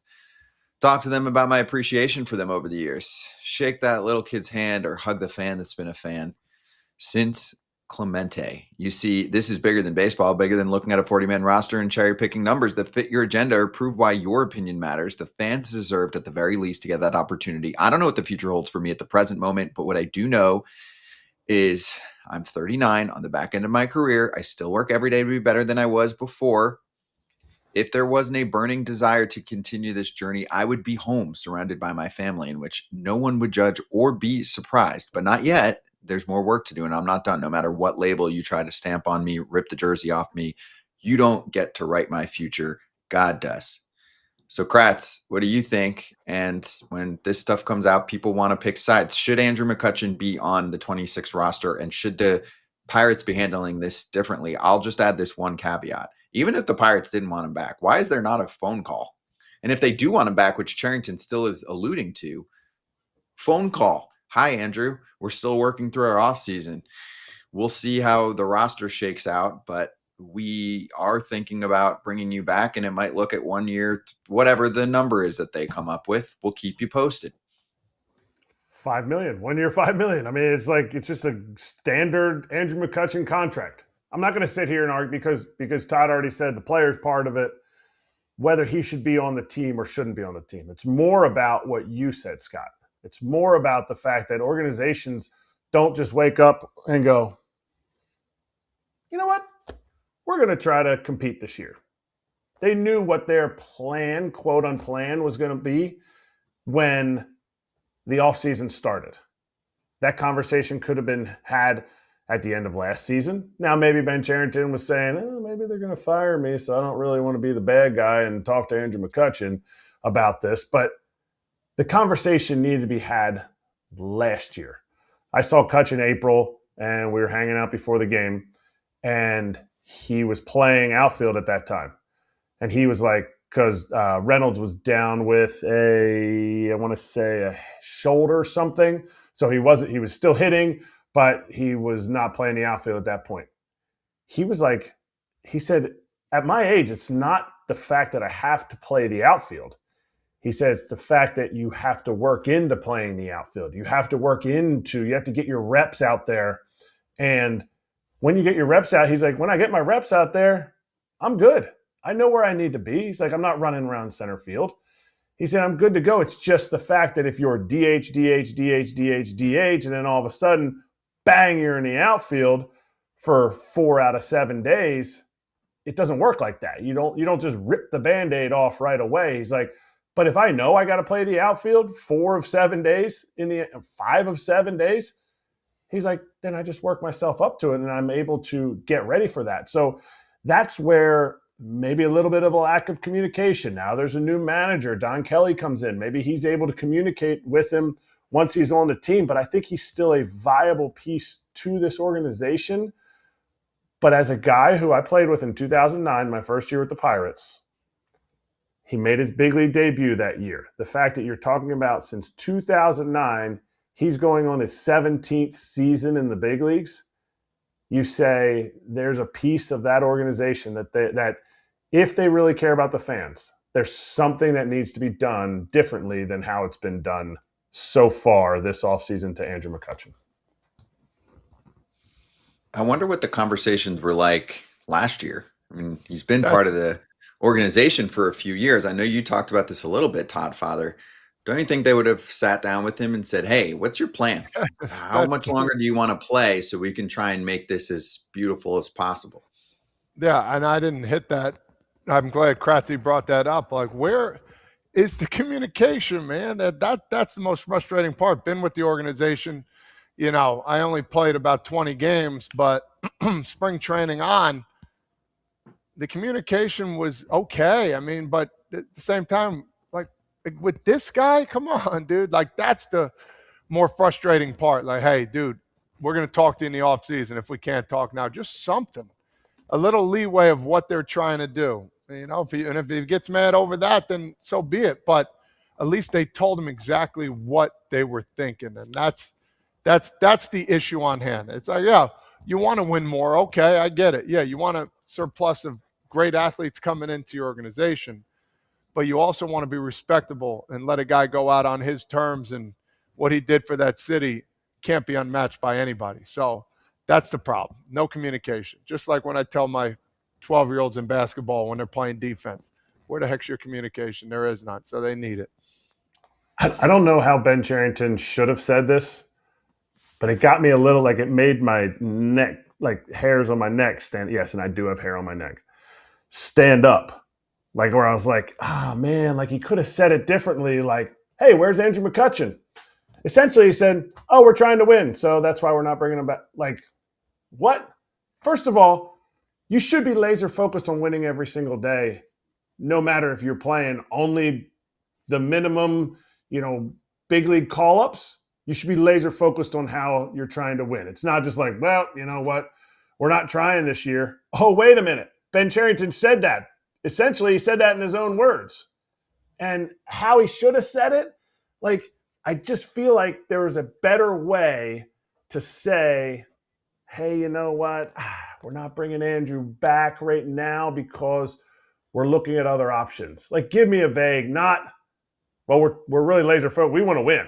And you know why we're not picking him? Because we want to win, is essentially what he said. And that, to me, that might fire Kutch up a little bit. Get them old knees cranking up. Do you think that this can be salvaged, or do you think we're past that point, right? I mean, you can call and apologize. You don't think it can be salvaged, Kratz? I don't. And I think Kutch had no desire to go play anywhere else. I mean, my guy's he's got all the kids. He's got every one of the kids. And he doesn't want to go anywhere else. And it's tough. Todd, I don't know if you ever played. You never played where you stayed at home. But you play a season where you stay at your house, the house you live in the offseason, and then you go to the season, you go to your games, you come back to that house. All of a sudden, you're like, wait a minute. What does that look like again? Okay, I'm signing with the team in Arizona. That's 6 weeks away. Okay, and then, wait a minute. I'm never going to be home. There's other people there saying, wait, what did the Pirates say? Well, they didn't call. Well, what did they say? Why don't you call them? See what they're thinking. Like, that's a tough transition. But Kutch he definitely is pissed. I'm not going to say he seems pissed. He's definitely pissed from his tweet. And he wasn't necessarily hitting back at the Pirates, more so what the guy on 93.7, the fan, was saying. Yeah. He's irritated. Yeah, he's irritated for sure. Motivated. I'm motivated. Chip on the shoulder. And also, this is a legacy player. So I just think it's so important, again, to go back to what Todd Father tells the youngsters and the basketball team. Communication, because you are going to want Andrew McCutchen at future Fan Fest. You're going to want him to be at spring training, post-playing career. You're going to want him to be part of future marketing opportunities. That's important. The teams that know what they're doing from a community perspective, from a fan engagement perspective, and even from a business perspective, have some of the vets show back up at certain times during the year. And Andrew McCutchen is the most notable Pittsburgh Pirate in a while. So be careful. Yeah, and they be have appropriate. they have veteran guys go. I've had guys at the Reds Fest for the past 20, 25 years since they've had it come back. Yeah, every year. And their lines are always packed for an autograph or a picture. So now in the last calendar year, the Pirates have covered up Roberto Clemente wall with a drink option. They got rid of bricks that fans paid for to have outside to commemorate their generations of fans. And now they got a little, not even a tiff, just like poor communication with their current living franchise player. Who is super popular. With the fans. That's where you have to be careful. Yeah, you need to do some introspection and say, hey, are we doing everything we should be doing correctly here? And if not, how do we actually make changes? Because that stuff permeates through an entire organization, and that actually is part of a winning culture. How do you do things? How do you conduct business with everyone, with the fans, with players, with former players? I think all of that matters. We see some of the best organizations really thrive with that. Okay. Let's get to the next That's What He Said. We had some controversy over the weekend. There was a report out there from Kevin Acee, who does a great job covering the Padres. He often breaks news out there, and he talked about how it appears as if Yu Darvish is going to retire, and they're going to void the rest of that contract. So as far as leaving lots of money, I look at it as that was never mine to begin with, especially considering the money I haven't physically earned yet. That was a quote from Darvish in this article. Great work by Kevin Acee to report on this story. After the story comes out, first we get Joel Wolf, who is the representation for Yu Darvish. He responds. He said, "Yu has not made a final decision yet. This is a complicated matter we are still working through." By the way, Darvish is 39, and he has $43 million left over 3 seasons. He's not pitching this year. It's Tommy John, right? I'm just clarifying. Kratz. Yes. Is it Tommy John? Yes. Yeah. Okay. Just making sure. Tommy John. So he's expected back in 2027 if he does want to play in 27. He wasn't going to play in 26 regardless. We also have a quote from Darvish after the story, after the agent comes out with a quote. And here's what he said from his own Twitter account. "You may have seen an article, and although I am leaning towards voiding the contract, there's still a lot that has to be talked over with the Padres, so the finer details are yet to be decided. Also, I will not be announcing my retirement yet. Right now, I am fully focused on my rehab for my elbow, and if I get to a point where I can throw again, I will start from scratch again to compete. If once I get to the point that I feel I can't do that, I will announce my retirement." Okay. Kratz, do you want to take me through what is going to happen now when you kind of say something and then go, oh, wait, I'm not going to give up all of the guaranteed money yet, and it's not a good look for the players to give up the guaranteed money that they fight so hard for? Where are we at here? I mean, I love what he said. I love the fact that he's like, whatever. I didn't even really earn that money yet. Like, it's fine if I don't get it. I love that he said that, not for the whole like guaranteed contracts, the next player coming, all that stuff. But I also think he knows what level he wants to get back to, and he knows how tough that will be. He knows what he has ahead of him in the next year. And to me, I think it's a stand-up thing that he said. But I also think there's a lot of people that are going to sit there and go, whoa. We're not like, you're really going to walk away from this? I think he's more of just like, whatever. We'll see. I'm done. I'm fine being done, because of the fact as a player, you sit there and you go, I have to rehab for an entire year. I have to put everything I have into rehabbing to not say I'm done. Like, I'm done. Like, I don't have the energy. I think he has a 17-year-old son who's going to be starting college in the next year or two. I think he's got other kids too. So it's like he's ready to move on. I don't think everybody else is ready to move on that was hoping to get some of that paycheck too. Yeah. Scotty, let me finish this up. It says there's still a lot has to be talked over with the Padres, so the finer details are not yet to be decided. So that's where I'm like, was he in talks ready to get the heck out of Dodge and go do his own thing? So that's where I'm a little indecisive about the whole thing. So is he leaning more towards retirement? We don't know. But when you hear a comment like that, it makes you wonder just a little bit more whether he's ready to hang him up. Most likely what will happen in my mind, if I had to predict, is that there will be some type of buyout and then he will retire and step away if that's what he's feeling. It appears as if he doesn't want to go through the entire rehab process again at 39 years old. So I think you can probably come up to some agreement. Maybe there's a bunch of deferred money in there that makes the actual net present value smaller, clears up some money for the Padres on the short term. I think we're going to see something like that over the next perhaps few weeks. All right, let's get to our next guest.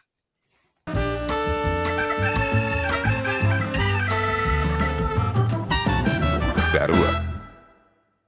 World Series champion, Dodgers outfielder Alex Call joining us right now on FT. Alex, great to have you on the show. We appreciate the time. Great shirt. How's life in the offseason and being a champ? Thanks for having me on, guys. It's been a blast. Just kind of soaking it up. We're getting ready to rock and roll here pretty soon. But yeah, just been trying to soak it all in, enjoy every moment. Still kind of pinching myself. It's been an amazing year, and couldn't be happier to be where I'm at and with this org, and just a great group of guys too. What is the off season for a guy who got traded over there and isn't one of the superstars? Nobody says, wow, look at this lineup, Freddie, Mookie, Alex Call, Shohei. What is the off season for you as a World Series champion? Are you called to do signings and go to dinners, and they're like, oh, we got Alex Call, and you're like, it's because you couldn't get Freddie Freeman. That's why you got Alex Call. Nothing against Alex Call, but just some people never get the feeling or understanding that there's 26 dudes on this roster, and not every one of them is the marquee name guy. Yeah, I mean, I've had different signing events. I'm working out a deal with a local Chevy dealer in LA. Shout out Felix Chevrolet. Yeah, there's a lot of things that come with it, and yeah, it takes a full team to make it happen. But certainly, grateful to just have a place in the lineup. Whenever my name gets called with Freddie and Mookie and Shohei, and the list goes on and on. It's pretty cool. When I started Game 4 of the World Series, it's like I need that lineup card because my name is in the World Series next to all these guys. It's something that's like, how many people get to actually say that? How many people actually get to do that and experience that? And praise God that I'm one of them. I mean, yeah, not many people get to experience it, but also not many people get to put together pro big league at bats. Because when I always talk about it as a catcher, when you're preparing in the playoffs for a lineup, people don't put as much time into preparing for Alex Call and your at bats, the amount of pitches per at bat. Did you say when you went in, I just got to be me? Because that's the kind of at bats that I saw when you played for the Nats. The at bat you had like kind of relentless at bats for a team who wasn't winning games. Was it easy for you to be you on a team that was trying to win all their games? Because it really, to me, it really showed that you have an understanding of the strike zone all the way back to the Phillies. The Phillies at the at-bats you had against the Phillies, and then going into the World Series too, adding that value. Was that just you being you, or were you like, okay, I got to be somebody different now than with the Dodgers? Yeah, no, the message was really clear once I got here. It's like, hey, we got you because we like what you do, and so keep doing you. And that really just took the pressure off of me. Because when your name gets called and they're like, you're going to the Dodgers, I'm like, the Dodgers are the best team in baseball. They're the prohibited World Series favorites. And at the deadline, they want Alex Call on their team. And I felt really validated by that. I've been grinding through my career and just trying to establish myself as a Major League Baseball player, and to have some success and kind of keep rolling the years together, and then to get traded for by an organization like the Dodgers with the pedigree that they have and the championship team that they already had. It was really cool. And so for them to say, "Hey, we love what you do, and we want you to keep doing it. Don't try to be anybody else." That's exactly what I set out to do, and was able to, take some good at bats when it counted, and contribute to our team. And it was really cool. But yeah, for me, it's just about, hey, how is the at the most basic element, baseball is about getting on base. So get to first base somehow. And then how do you do that? For me, it's like, okay, I need to swing at strikes, which is, again, very elementary. But if you swing at strikes, and not only strikes, but your strikes, the balls within the zone that you like the best, not the ones on the corner or the ones maybe not in your hot zone. So be really picky about those pitches. And then if you don't get one and you get to 2 strikes, well, now it's like, okay, I got to cover the whole zone. I'm not going to expand, and I'm absolutely battle to make this guy work. So hopefully, yeah, when the lineup turns over and we get back to the top, it's like he's maybe feeling a little bit extra tired. And I hopefully was a part of that reason, to make him work a little bit harder. And, it's kind of a fun role. It's kind of a niche that I've carved out, I feel like, and just have really found that, oh yeah, teams actually do value that. There's a lot more than baseball, than just hitting home runs, than just, doing all this extra stuff. And feel really comfortable in that role. Dude, you hit that perfectly. I was going to ask you some differences from Nationals to Dodgers. You can hit on that a little bit. I think you kind of hit on most of it. But also, after that, if you got anything else you want to say about that, tell me a little about your offseason right now. It looks like you're in rare form. You just probably got done working out. Is there anything specific that you're working on, something that maybe you struggled with that you're trying to do better at, or something that you do great at, you're trying to do even better than great at, especially? Yeah, no, for me, it's always working on, well, one, getting healthy. At the end of the year, your body's feeling a little bit, and that was the longest season I've ever played. So I had some nicks and knacks that were getting rehabilitated and feel really great. But then on top of that, it's just making sure you get bigger, faster, stronger. And then more specifically with my swing, with my approach, I think, I was one of the best 2-strike hitters in baseball. That I want to continue to have. But then from there, I want to make sure that when I get into advantage counts, maybe a little bit more room to take a chance to, really try to drive the ball a little bit. And so just kind of working that into my routine, working into my approach, work through some counts, like, hey, let's do some advantage counts here. Okay, we'll go back to 2 strikes. All right, let's get back to the advantage counts. And just kind of work on that advantage count mindset. Because for me, I keep it pretty simple. I'm just trying to hit the ball right back up the middle, right around the second baseman's feet. And that just gives me the most room for error with my swing to cover every pitch in every part of the zone, especially with 2 strikes.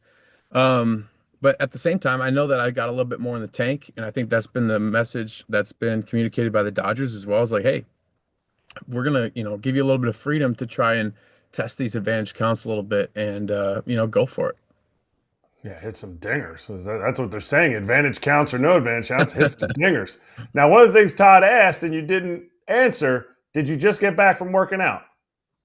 I did just get back from working out. And the other thing that I've got going on, I have my daughter is 2 weeks old today. So my second child is 2 weeks old today.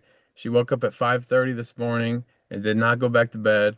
So the day started about then, and went to actually just the Dodgers facility in Glendale, worked out, and just got home. And so I'm in the garage still because this is the quiet space. I have a 2-year-old son at home as well who he's loves to play with daddy. When daddy comes home, that means it's time to go in the backyard and go crazy. So this is my nice quiet space where I can have a nice conversation with you guys without being interrupted. I was going to more say about you working out. You're working out in a Dodgers outfit. What happens if you need gas? What happens if you need to stop? Do you wear the Dodgers shirt outside? Because we have this conversation sometimes on the show, because some people be like, "Oh, you can't billboard, you can't be a billboard," and I'm just like, it's another shirt and it's comfortable.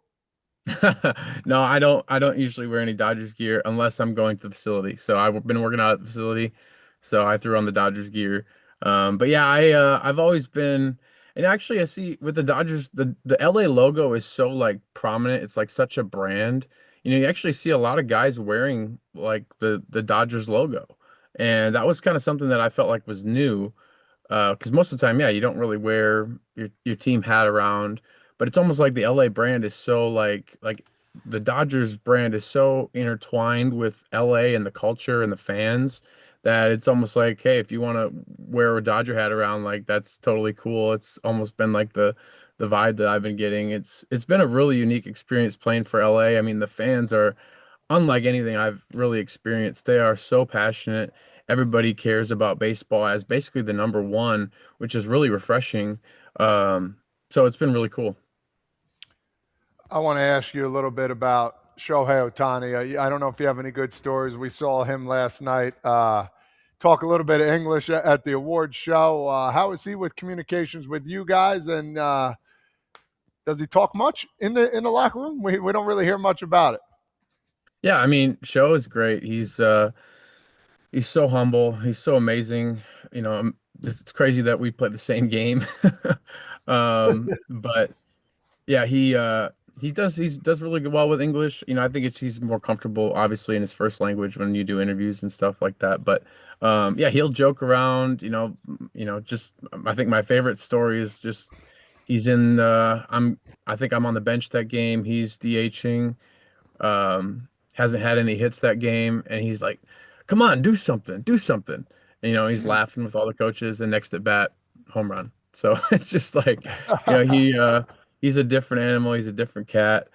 It's so much fun to watch. I mean, game 4 of the um, NLCS against the Brewers, 6 shutout, 3 homers, 1 left the stadium. It's like you're just watching it and you're just like, this is amazing, and it's so cool to be a part of it and just have a front row seat at it. So much fun. He takes advantage. He takes advantage of advantage counts. Just like you're trying to work on, he's been working on that too, Alex. So that's good. You guys are same. You guys are working on the same thing. Somebody who didn't play in game 7 until the end. How surprised were you that Yamamoto went out there? Like, were you in it? Did you see any of the like conversations or anything? And when he went out there, were you like, this is crazy? And then he almost lost the game for you guys. Obviously, he ends up being the MVP. I mean, you literally can't say enough about what that guy did. Just such an incredible performance. Just grit and willingness to go out there for the team. It was incredible. I honestly didn't.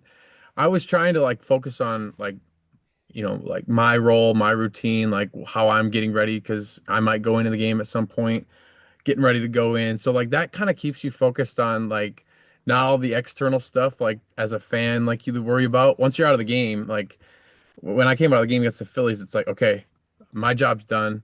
Now I can just like be on the edge of my seat and like my heart's pounding way harder versus when you're still preparing to go in the game, you're like, okay, what am I gonna do? I'm rolling through the situations in my head.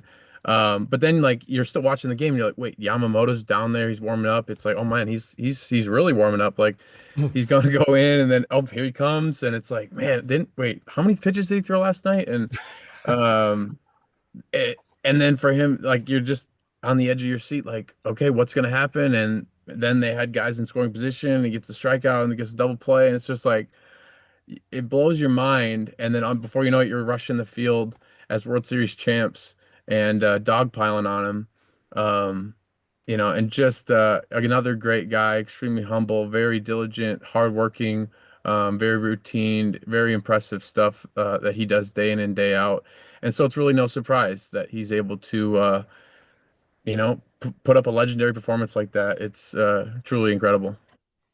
All right, I should have been able to do the research before this, but I haven't. How many games in left field have you ever played? I don't know. I mean, a lot. Plenty, a lot, right? Plenty. Yeah, plenty. Do you let Andy Pages dunk on you like Andy Pages dunked on Kike in the play to save the game, or do you knock Pages over because you've been in the gym and you're staying fit, and Todd said you're looking fit? You know, that's a crazy play. I don't know what, I would have done in that situation. As long as the ball gets caught, I don't care if I get dunked on and posterized for the rest of my life because, I'm sure Kike feels the same way. But what an absolutely, amazing play by Andy. Oh, here's my little boy. Hi, E. Bring him in. Hey, Daddy's doing an interview right now. Can you go and get Grandma? There we go. Hey, that's her office. That's her office. That's your makeshift office. The office got broken into. Sorry about that. That's right. No, you're good. But yeah, I mean, amazing play by Andy, and just really couldn't, can't put into words what that meant.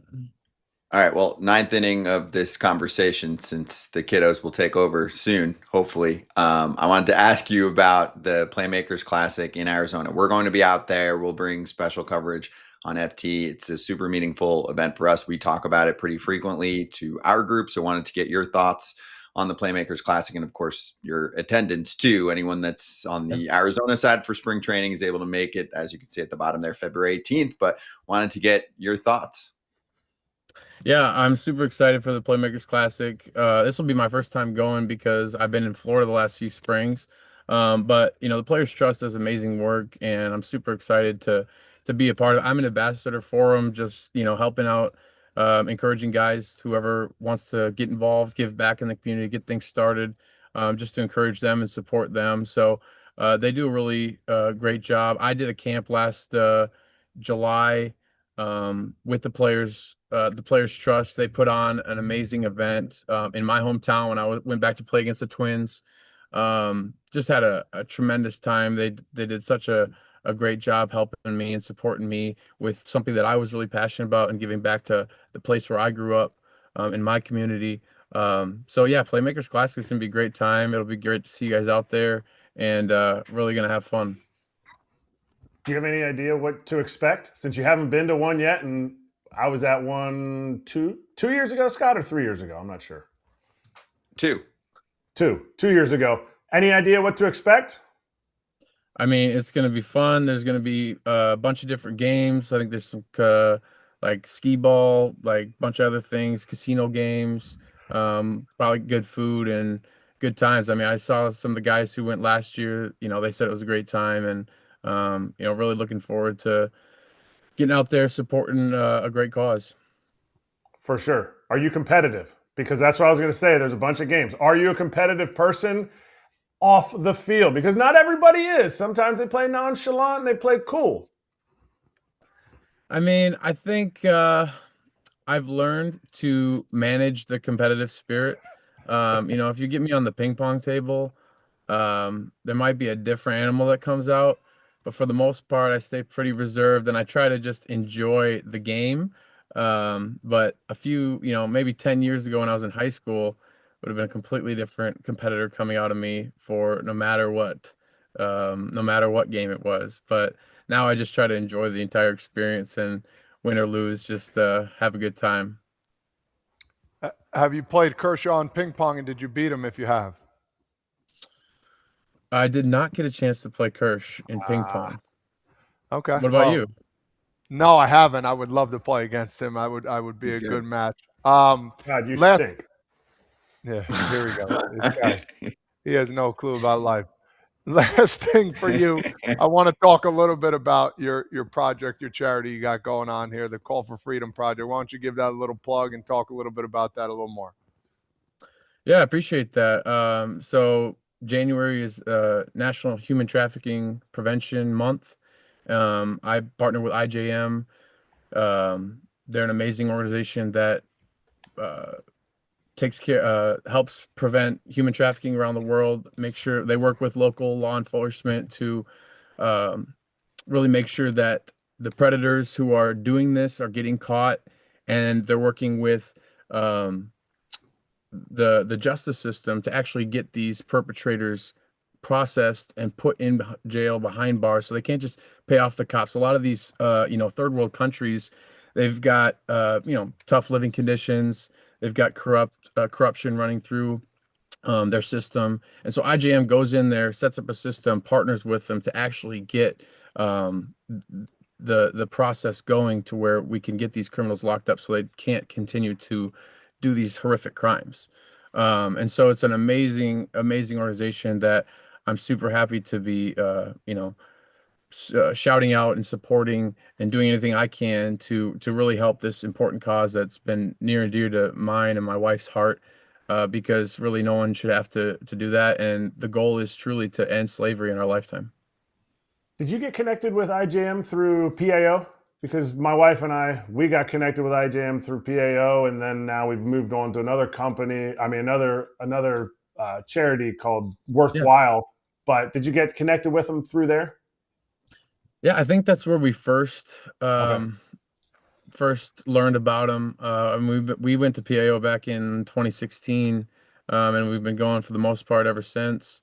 And so it's been a while that we've kind of knew about the work that they were doing, but really want to just get involved and kind of put the pedal to the metal any way we can. And so being able to just try to raise awareness and use my voice and my platform to speak up for those who might not have one. And so getting this work done is really important. That's awesome. And that's professional athletes outreach for PAO. Kratz likes to use acronyms all day, and then I have to be the one that actually explains what they are. That's part of my job. My wife and I were on the board for a few years there, so I forgot. Nice. I used it as it's just an acronym, and then I didn't explain it. Sorry, people. I got you. Well, Alex, really appreciate the conversation. It was great to have you on, and we'll see you at the Playmakers Classic next month. All right. Thank you, guys. I really appreciate you having me. And we'll see you guys then. See you then. Play with that young boy. He needs you in the house right now. And then Dodger fans say we'll see you at Dodgers Fan Fest, which is going to be wild too. So they will see you there. Thanks, Alex. All right. Appreciate you guys. See ya. There you go. Players Trust Playmakers Classic 2026 edition, 4th annual, February 18th. QR code on your screen. Otherwise, check out tickets at playerstrust.org, one of the events of the year in baseball.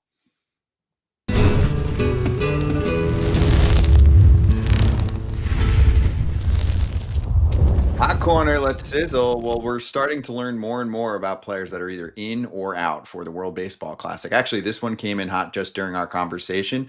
Not only do we know most of the roster, I guess, for Team Japan, but I think there was just a drop of questioning about Yamamoto. I mean, he's pitched so much for the Dodgers, and then leading up to October, he's in confirmed. So just wanted to throw that out there. We just saw a tweet from Alden Gonzalez. There's one in. Here's one out for Team Venezuela. Jose Altuve, who got hurt last time around at the World Baseball Classic. Wow. This time, Astros say no. A team can't force a player not to go, but they can request it. Altuve is a franchise lifelong dude there, and they clearly had a conversation. He was looking to get cleared. I saw a tweet that I had actually sent through this morning about Altuve talking to the press about how he wanted to play.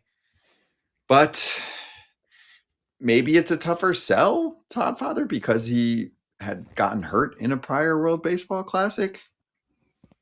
I don't know, man. Telling somebody they can't play for their country, for me and Kratzy, I feel like he would agree with me on this. For playing, he played for I played for 3 different USA teams, and to tell me I can't do something like that, that would sting a lot more than other things do. So that would leave a bad taste in my mouth. But he won't participate. He listened.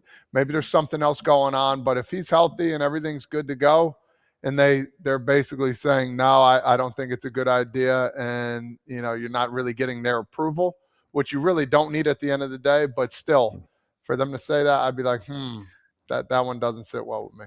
And it was a hit by pitch. I mean, he missed the first 43 games of 2023. That sucks, right? Hit by a fastball from Daniel Bard, 96, when Venezuela lost to the U.S. in the quarterfinal game. I mean, it was a highly watched game, very entertaining, but fractured right thumb, missed time. Okay. That's why I'm just trying to come up with, I don't know if it's an excuse, but some reason why he wouldn't be allowed to go. Is there something else going on with him where he's recovering from something? Nothing that we know of publicly. So maybe we'll get more context at some point. Yeah, I don't. If you were going to play the WBC and there was like some kind of crazy rule in the WBC where like dudes would get tackled or something, yeah, I get it. But you're going to play a game that you're playing in spring training. He got hit by a pitch, broke his thumb. I promise, at the end of spring training, Jose Altuve is going to have to face some dude who's like a 99 or a 95 number coming over from the backfields that probably doesn't know where the ball's going. Big league hitters accidentally hit guys. Like those types of things happen. I hope that's not the reason. And I'm glad that Jose said, okay, that's fine, that they came to an agreement because Carlos Correa still wants to play, and him and Jim Crane, which I know Jim Crane absolutely loves Jose Altuve. He absolutely loves Carlos Correa. And they have a different relationship than, say, somebody's only been with an organization for a few years or just signed over there as a free agent. Like Jim Crane and those guys, he knows those guys very well. And I think it'll be amicable, but I think like Jose ultimately has a final say here. So I don't think he would be pissed that they didn't let him go just because, like, look, he's gonna be there for the rest of his career. He's a franchise player, so there's some give and take there. So maybe there's something else that we don't know. This could be the last one that he was going to play in. I guess he could do one in 3-4 years or whatever. Yeah, he probably has one more in him. So he'll probably fight harder, but I'm sure he's pissed. I mean, but he can say say no. He can say, I love, thanks for your opinion, but I'm still going to do it. You know, I mean, what are they going to be pissed off for? You know, listen, I don't know. If it's not a rule, you have to really think about what you really want to do. And I feel like anybody in their right mind that loves the game of baseball and has a chance to play for their country and anything should do it. I agree. Carlos Correa is still waiting for the approval process too. The only thing I want to also add is that there is an insurance component. Clayton Kershaw couldn't get the insurance component in gear to play last time around. Correa could be going through something like that, right? We've had physical issues for Correa in the past with his contracts. I don't know. Again, that's speculation because we go back to what Todd Father said. Is Correa being told not to play too from the Astros? The Astros just holding back certain veteran position players. You don't love to see that, but Correa is trying to push right now. That's what we learned the other day from him because the Astros had their fan fest. There you go. There's the tweet from Chandler Rome. Still working through certain approvals required for him to participate. If he receives that approval, he will play for Team Puerto Rico. So to me, if it's him and Jim Crane working through it, owner of the team, that probably means it's more on the insurance side. With Altuve, it sounds like it was more on the team side. But again, speculation for now. Here's another player who wants to participate, who will participate despite some pushback. Logan Webb. In regards to the Giants not wanting him to pitch at the WBC, said, quote, obviously they have their thoughts about it. I think that's known, but at the end of the day, it's my decision. So just like pitching. That. Mm-hmm. Love that. Take control of what you want to do. If you're allowed to do something, you can easily say yes or no to whatever decision you want and how you feel. I think that's great. Agreed. Good for you, Logan. And there are plenty of other cases you can point to at this point. Paul Skeens, Tarek Skubal, who's entering his free agent year, Skeens, who's pre-big contract. Like there are plenty of comps where Logan Webb could be like, I'm one of the most durable starters in the game. I'm a veteran. I know what I'm doing. I'm going to log a few starts for Team USA in the World Baseball Classic. Good for him. Maybe he wants to pitch. Maybe he wants to pitch in like real games too. Some dudes like, oh great, I get to throw 3 innings against this team. Oh great, we're facing the Dodgers in my next start, so I'm going down to the B field. I'm going down to field 2 because I had to throw. No, instead I'm going to throw games against Brazil, Mexico, Great Britain, or Japan, or like some dudes just like to compete. And if he gets hurt, it's also his career too, not just the team losing a player. He gets that. Players understand that. And that's how important it is to put your country on your back. Yes. And Doc asked in the chat, contracts insured against injuries that may occur at the WBC? Yes, as far as I know, that's what they do. They pay some premium, right, so that they can insure these contracts in case there's an injury in the World Baseball Classic and it affects the season, right? That's how you get teams who invest a lot in players to say, okay, we'll give the approval for this to happen. Teams have to approve most things for players outside of Major League Baseball. And even though this is baseball's event, that's part of it. They have to get the insurance premiums, and I'm sure they pay millions of dollars to be able to insure all the players. Let's get to Leo.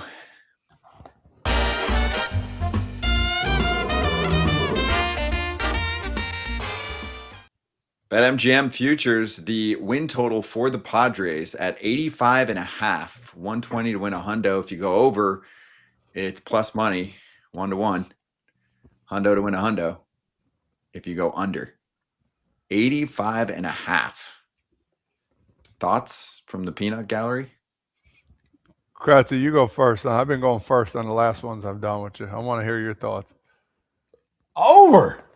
You're going to have to convince me to not lock it in today. You're going to have to convince me to not lock it in, even with the concerns that I think I have about the rotation. I love the fact today they have Pivetta.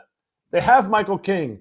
They have Joe Musgroves. They have one of the deepest bullpens, not even just the best, the deepest bullpens in the game, even after losing Robert Suarez. I just have a hard time believing that a team that gets to play the Rockies 13 times can't get 86 wins. Money. I would say this is a definite over. I think they have the team to do it. I'm not saying they're going to get 90-plus wins, but I feel like they're going to be right on the cusp in the high 80s, low 90s, and they're going to do what they've been doing. So new management, but same old story for the Padres. They're going to be that bridesmaid under the Dodgers and hopefully find their way to making a run. Yep, I'll take the over too. Make this a clean sweep. I don't know if it's my favorite over, but it's an over. Yeah, they're losing some guys, and Suarez is a big deal. I agree. The bullpen still should be very good. They're losing Luis Ariz, but no one seems to care since the rest of the league doesn't value him at all. I mean, we haven't heard a peep about him. He's going to sign with someone eventually. Yeah. I'm a fan. He might sign back with the Padres. I mean, that's certainly possible. I think there's value there. So we'll see. But I'll go over. I'm with you. Hey, BetMGM players can get themselves in any sport parlay boost token to score a bigger payout. You can mix and match with the sports in there. And to use it, you can add a parlay wager made up of any sport wagers to your bet slip. Activate the token. If you win with the token, it's extra winnings. For more info, betmgm.com or the BetMGM app. Sign up. Gambling problem or concern, call 1-800-GAMBLER.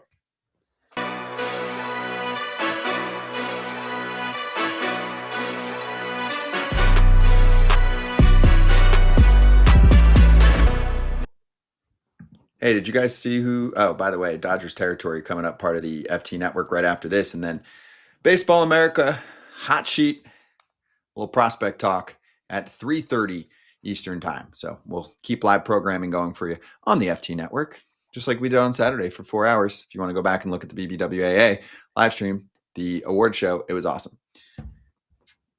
Did you guys see Craig Kimbrell still kicking?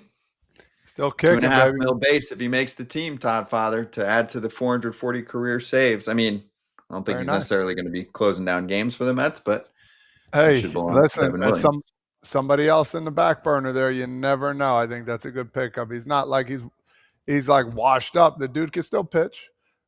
We'll see what happens. There's always going to be injuries. So, let's just throw, Kimbrell in there in the 6th, 7th instead of, so-and-so. We'll put him back down the minors, though. But, I like it. I like it a lot. He made 14 appearances last year with a good ERA. Teams think the stuff's going down. I mean, no duh, the stuff's not going to be what it was from 5 years ago, but we'll see what he looks like in spring training.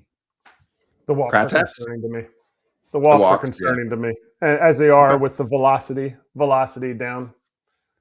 As much as the Guardians haven't done a whole lot this offseason, the fact that they locked up a franchise player in a time when nobody spends their entire career with a same team, good for the Guardians. I think the internal workings of the Guardians are one of the best that I saw when I played for a team. Good for them, good for Hosey. And good for his second video game room that he gets to have video games, and then his kids don't wake up in the middle, so he can play some Mario Kart in the second hotel room. Oh, that's right. That's true. Yeah. That's for his use only. That's right. The separate video game room. I don't think they clarified that in the contract, but he does get 2 hotel rooms. He's a lucky man. Yeah, he earned it. He is the best player on that team for a long time. Nolan Arenado joins us on tomorrow's show, among other guests. Yes. We will see you tomorrow.